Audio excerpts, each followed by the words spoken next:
நேத்து சங்கரங்கோவில் ஜிஹெச்ல போயிட்டு நான் ஒரு பிரஸ் மீட் கொடுத்தத ஒரு ராங் கைடன்ஸ் பண்ணிக்கிட்டு இருக்காங்க. யார் இந்த பொண்ணு, இவங்க டாக்டரே கிடையாது, மருத்துவமணி அப்படிங்கறதுனால அரசு நிர்வாகத்துல இவங்க தலையிடலாமா, இவங்களுக்கு யார் இந்த ரைட்ஸ் கொடுத்தது, இவங்க என்ன டாக்டரா, இவங்க எதுக்கு ஒயிட் கோட் போட்டிருக்காங்க, இவங்க எப்படி ஆய்வு செய்யலாம், இந்த மாதிரி நிறைய கொஸ்டின்ஸ் வந்து சமூக ஊடகங்கள்ல நான் பாக்குறேன். ஆனா ஆய்வு நான் பண்ணவே கிடையாது. நான் வந்து என்ன படிச்சிருக்கேன்னு நிறைய பேர் கேக்குறீங்க. நான் டாக்டர் கிடையாது, but 15 years of clinical experience இருக்கு. MSc nursing, MBA hospital management, certified professional இன் ஹெல்த் கேர் குவாலிட்டி, CPHQ அப்படின்னு சொல்லுவாங்க, பிளஸ் NABH அசஸர், ஹாஸ்பிட்டலோட ஸ்டாண்டர்ட்ஸ் எப்படி இருக்கணும்ங்கறத அசஸ் பண்ணி ரேங்க் பண்ணக்கூடிய ஒரு அசஸர். அனைவருக்கும் வணக்கம். காலையில இருந்து நடக்கக்கூடிய ஒரு பிரச்சனைக்கு தீர்வாக என்னுடைய பதில் இருக்கணும் அப்படிங்கிறதுக்காக இந்த வீடியோ. காலையில இருந்து நிறைய சோசியல் மீடியால பாத்தீங்கன்னா நேத்து சங்கரங்கோவில் ஜிஹெச்ல போயிட்டு நான் ஒரு பிரஸ் மீட் கொடுத்தத ஒரு ராங் கைடன்ஸ் பண்ணிக்கிட்டு இருக்காங்க. யார் இந்த பொண்ணு, இவங்க டாக்டரே கிடையாது, மருத்துவமணி அப்படிங்கறதுனால அரசு நிர்வாகத்துல இவங்க தலையிடலாமா, இவங்களுக்கு யார் இந்த ரைட்ஸ் கொடுத்தது, இவங்க என்ன டாக்டரா, இவங்க எதுக்கு ஒயிட் கோட் போட்டிருக்காங்க, இவங்க எப்படி ஆய்வு செய்யலாம், இந்த மாதிரி நிறைய கொஸ்டின்ஸ் வந்து சமூக ஊடகங்கள்ல நான் பாக்குறேன். திமுக பிரிவினர்ல இருந்தும் கேள்வி கேட்கறாங்க, மருத்துவத்துறையினர்ல இருந்தும் கேள்வி கேட்கறாங்க.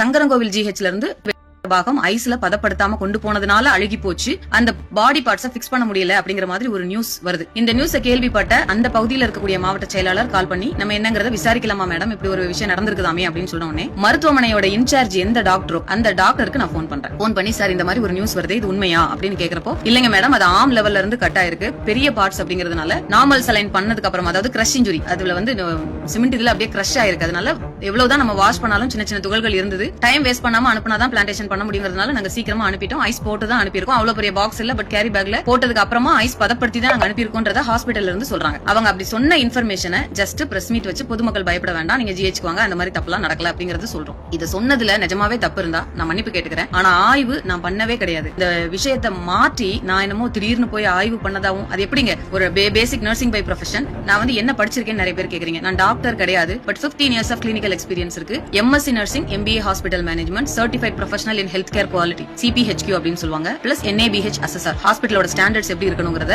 அசஸ் பண்ணி ரேங்க் பண்ணக்கூடிய ஒரு அசஸர். இவ்வளவு நான் படிச்சிருக்கேன். பேசிக்கா ஓரளவு மெடிக்கல் நாலேஜும் ஒரு ஹாஸ்பிட்டலோட ஸ்டாண்டர்ட்ஸ் எப்படி இருக்கும் அப்படிங்கறதும் எனக்கு நல்லாவே தெரியும். மருத்துவமனை அமைப்பாளர்ன்ற முறையில ஏதாவது ஹெல்ப் பண்ணணுமா, என்ன பிரச்சனை நடந்திருக்குங்கறத பேசிட்டு நம்ம இத ஹெல்த் மினிஸ்டருக்கு கொண்டு போகலான்ற ஒரு நல்ல எண்ணத்துல மட்டுமே ஜஸ்ட் ஒரு டிஸ்கஷன் தான் பண்ணோம். அது ஆய்வு இல்லை அப்படிங்கறது இந்த இடத்துல தெளிவா பதிவு பண்றேன். உங்களோட TRPக்காக எங்களோட வாழ்க்கையை பலியாக்காதீங்க. ஒரு மருத்துவ அணி அமைப்பாளரோட லிமிடேஷன் என்ன, நான் எப்படி நடந்துக்கணும் அப்படிங்கறது எனக்கு நல்லாவே தெரியும். அரசு மருத்துவமனையில போய் ஆய்வு பண்ற அளவுக்கு நாங்க பெரிய ஆள் இல்ல. நாங்க மருத்துவ அணில இருந்து ஏதாவது ஹெல்ப் வேணுமான்னு கேக்குறதுக்கு மட்டும் தான் போனோம். ஹெட்டிங் கேப்ஷன் வைக்கிறப்போ திடீர் ஆய்வு, அரசு அதிகாரிகளுக்கு இவங்க எதுக்கு குறுக்க வராங்க, இந்த மாதிரி கேப்ஷன் எல்லாம் போட்டு எங்களுடைய வாழ்க்கையை அழிக்காதீங்க. எங்களோட லிமிடேஷன்ஸ் எங்களுக்கு தெரியும். நாங்க அதுக்குள்ள மட்டும் தான் இருந்தோம். நாங்க ஆய்வு பண்ணல, டிஸ்கஷன் பண்ணி பொதுமக்களுக்கு ஒரு கருத்தை விளக்கம் கொடுத்தோம், அவ்வளவு மட்டுமே. தேங்க்யூ.